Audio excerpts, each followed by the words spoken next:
Hello, welcome to the Love Your Lawn podcast. I am Loudon Granger. Thanks for joining us today as we talk about ships, shells, and sweethearts. If you want more lessons ranging from life to lawn, then be sure to like and subscribe and hit that bell notification icon. Let's begin the show.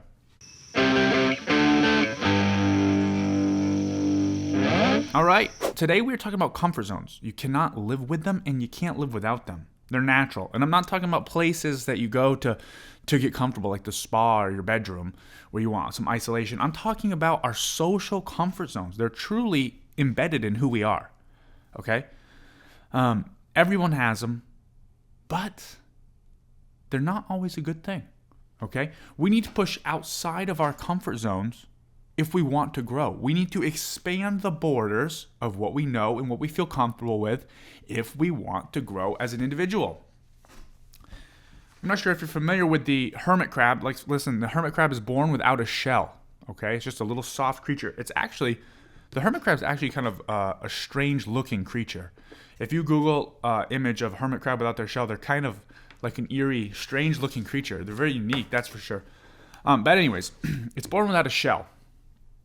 So it has to find a shell, usually a snail shell, and it crawls inside, and then it's safe and protected from the external world, okay? And it can grow inside there. It'll eat, it'll grow, it'll get bigger. Eventually, the hermit crab will grow so big inside this shell, it's not going to fit the shell. The shell is going to restrict it and constrain it. The hermit crab must find a new shell. It must find a bigger shell. So it'll find a bigger shell, and it'll walk out, get into that shell, and then make that new shell its home, and it'll grow to the size of that shell. This is how the hermit crab works. But listen, what this means is, for a brief moment in time, the hermit crab is going to leave this shell and venture to the new shell, and it is going to be extremely exposed to attack physically because it's a very vulnerable creature. It's a very delicate creature without its shell on. Okay? The point and the moral of the story is, in order for the hermit crab to grow larger, okay, it needs to leave its comfort zone. It needs to leave its shell. It needs to venture out into the world, take a risk of maybe possibly being attacked, opening itself up to being exposed physically by attack, making itself vulnerable in pursuit of finding a new shell and growing. Okay? We can learn a lot from the hermit crab.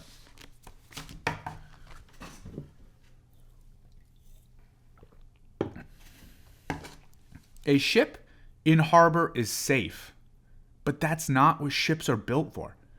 This is from American author and professor John Augustus Shedd. Now that quote, let's unpack that quote a little bit. The ship is safe in harbor, okay? But the ships are built for so much more than that. It's almost doing the ship a disservice in the beauty of how strong and rugged it is if you never test it in the actual waters, okay? To grow, we must leave our comfort zone. We must venture the ship out of the harbors. We must explore. And that's exactly what the 16th century explorers did. Remember that when they were finding the new lands and stuff? They had to leave the safety of their harbors, and they had to go out and explore to expand their horizons. I'm sure it was incredibly uncomfortable to leave their comfort zone, what they knew. They didn't even know what existed on the other side of that ocean. But they took the ship out of the harbor, and they definitely expanded their horizons, literally, and found new land to them. Okay? So there's this concept of risking the uncertainty, the unknown for the reward, and for the concept of growth, to grow. Like the hermit crab, we leave the shell, we grow. We leave the harbor, we grow. Okay? But listen, this concept of doing this, it's very hard to do it alone. It's very hard to actively be pushing yourself outside of your comfort zone. So this is where we introduce the 16th century bullies. Now, we're talking about explorers in the 16th century leaving the harbor with their ships, but another thing was happening in the 16th century, and that was the invention of the word bully, okay? And what it meant back then when it was first invented is not what we associate it to be now. Back then, what it meant was someone who would, on purpose, push you to make you better, push you over and over again to make you better, to nudge you outside of your border of comfort, to nudge you outside of your comfort zone, to help you grow, to help advance your character, help you grow. Okay? So we encourage you to push someone to become better. Be a sweetheart by helping them out of their comfort zone. And that is what the Sweethearts is in Sweethearts and Heroes. Okay? You can do this with sports. You can do this socially.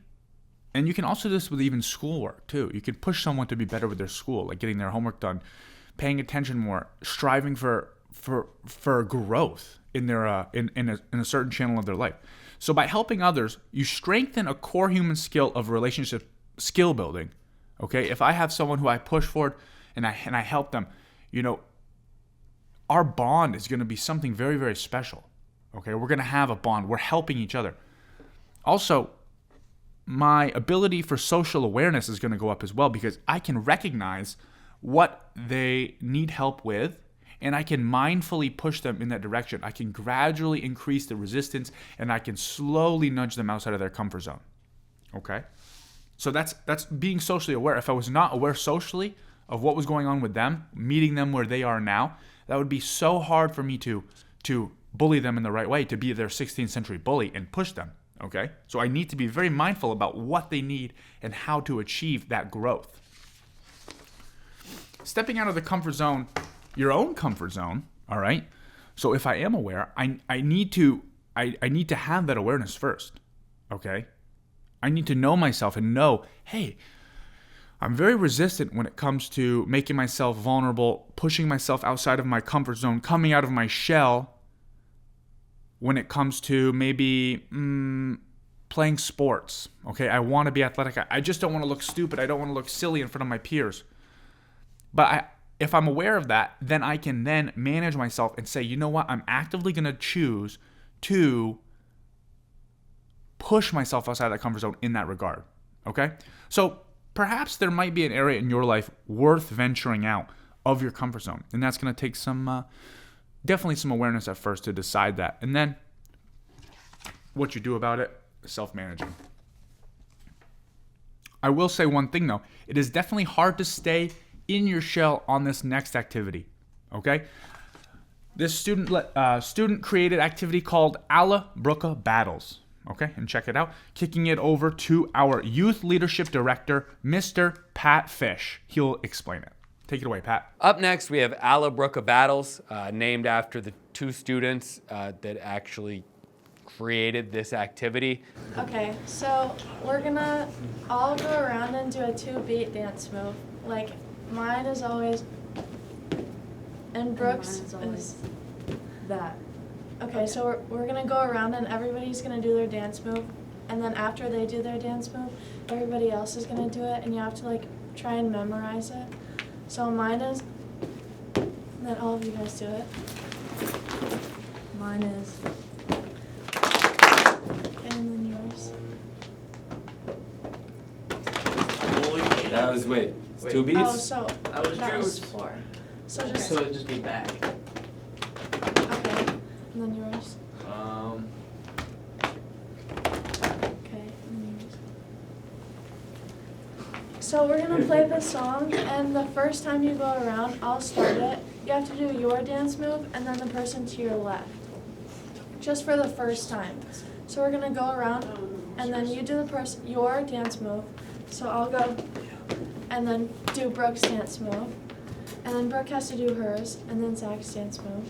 And it goes around until it gets back to me, and then I do mine, and you can send it to anybody in the circle.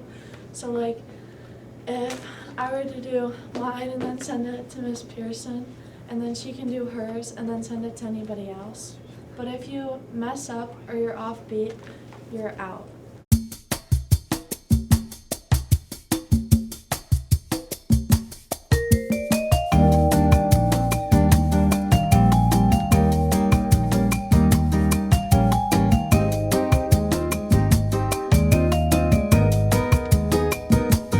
If you were friend want to send us an activator that you came up with for a chance to be featured on this show and perhaps have kids all around America play it, then be sure to send us a video of you playing your activator and explaining how your activator works to the email in the description below, and you might see yours on an episode of Love Your Lawn. Now that we've completed our activator section, we can start our circle, and today's circle topic is passing.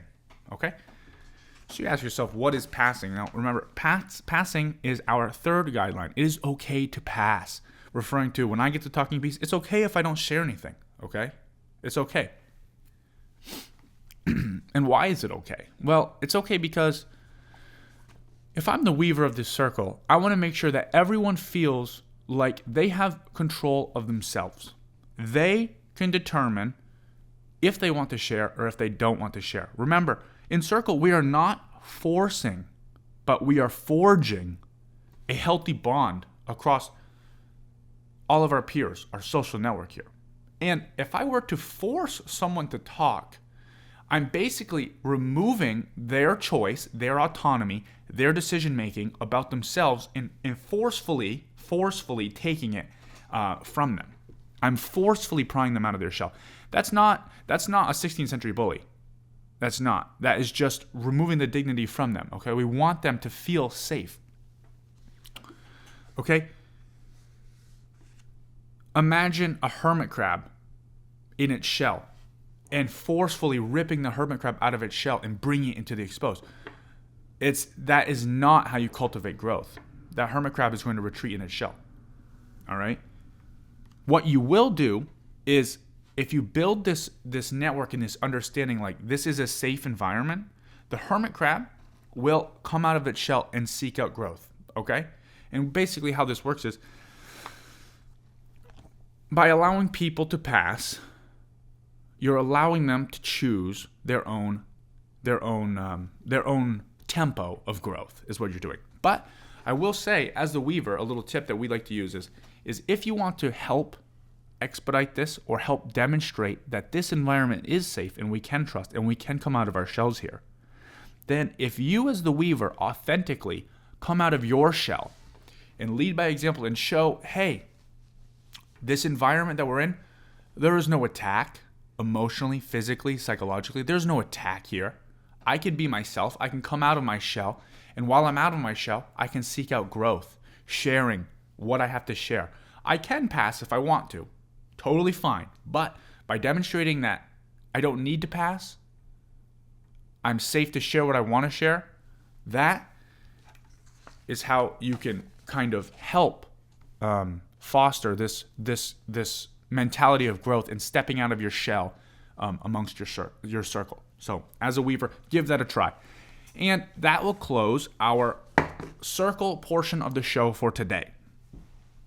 In other news, huge shout out to the Shazy Rural School. They have begun their rounds of presenting their step presentations to the 3rd through 6th graders. Hi, I'm Melanie. And I'm Kennedy. And we're from Shazy. We just presented to a group of 4th graders. We taught them what bullying is, how to combat bullying, and how to join our superhero team. Hold on, possibilities exist. I forgot. And talk about stepping outside of your shells.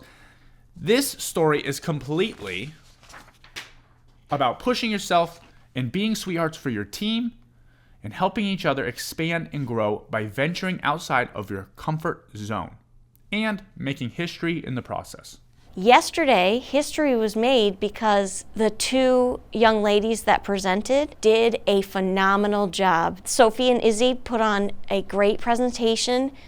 They had the students engaged the whole time. They covered everything that is in the 3-5 message that Sweethearts and Heroes has provided. When they were done, they got to be certified, which means with certification, they can apply to present for Sweethearts and Heroes in the future. Yesterday was monumental because the first certificates were actually handed out. And so I now have 2 students from Shazy that could be hired in the future by Sweethearts and Heroes to give this message of hope and help, and do it in a way that the younger elementary school students really hold on to, because the younger elementary school and intermediate students look up to those high school students, and they listen, and they were engaged, and they can retain the information that was repeated to them. And it just makes everything so much brighter, hopeful. Once again, great work to Mrs. Brown and the entire Shazy Step team. They're going all in. They're pushing themselves out of their comfort zone, and it's really showing in all the work that they're doing. They're going to change their school. They're going to change their community, and even they're going to change humanity in the process. So go all in and get out of your comfort zone. If you want your school to be featured on the Love Your Lawn podcast, be sure to shine some light on some of the stuff that's happening at your school and send us an email to the address in the description below. Remember, loving your life starts by loving your lawn.